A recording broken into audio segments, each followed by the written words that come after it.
Good afternoon. I haven't done a Umarex video in a long time, so I wanted to touch on one of the products I made about 6 months ago, and that was these round ball molds. What it was basically is the outer halves on these on both sides is a round ball. When you take them and they are together, you got a little sprue hole there where you pour it in and create round balls. There's pins that go in place that index it so it stays in the exact same place. If you had ever purchased one of my old molds that simply made just regular little slugs, the center can still do that. So you can do what the old one did, but the outer ones allow you to do round ball. Basically, again, they're together, they get clamped, and you make things like, in this case, these are steel balls and lead shot that's inside round ball. This is 50 cal. This is a lead ball inside wax that is 50 cal. I've seen acrylic used, all sorts of other stuff. Not much is needed to do it. You have to have some sort of mold release. I like smooth on, but there's all sorts of different mold releases out there, some of it pretty cheap. Give it a light spray. If you don't do it, you're gonna be digging this stuff out. It will stick, especially something like glue-based. The 50 cal here is shown anodized. I anodized a few just to see if it made a difference. It really didn't. So I do have some of the 43 cal in black as well as just unfinished like this. The edges are pretty sharp. You got to watch yourself so you don't snag your skin on it, but it needs to stay sharp like that so you get perfect round ball. Now, it's really simple to make. You can have a fairly low end, half-inch glue gun that costs, 20 bucks at the store. I have a slightly nicer one. I got a power hold. If you look around, instead of paying 200 bucks for these, you can find these on eBay occasionally for, 50 bucks or less. The beauty is they pass through the half-inch glue sticks really, really fast, but there's also, this gets so high in temperature, there's a low temperature melt plastic sticks as well that you can put in here, so you can actually have it as plastic. There's clear plastic, all different colors of plastic. The glue comes in a variety of different colors. The other thing I use some is a lead pot, or I'm sorry, a wax pot. Now, you don't have to have a wax pot. There's all sorts of different ways to melt the wax to get it into this stuff, but that's just one of the things I happen to use.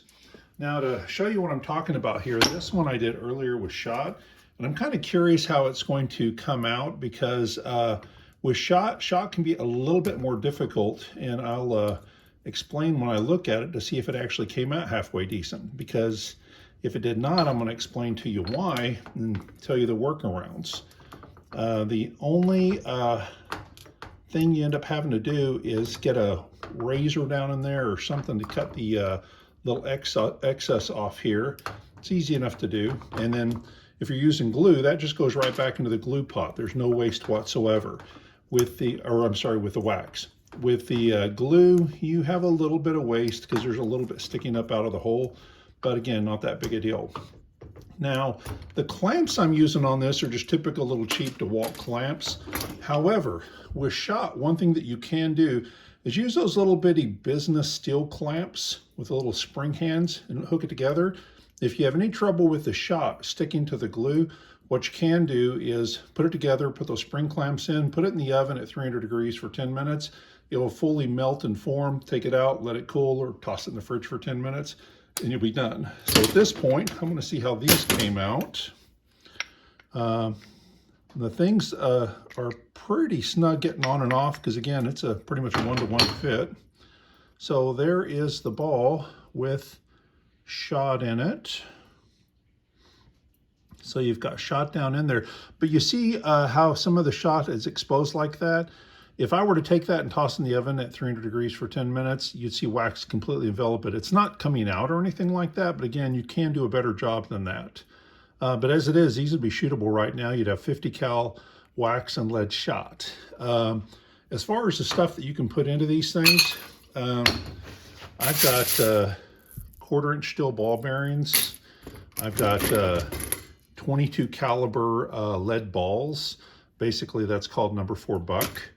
Straight up lead shot. This is number 8 lead shot. I'm going to end up doing probably 10-15 videos on this just to show you some of the different stuff that you can do because there's a wide range of stuff you can do.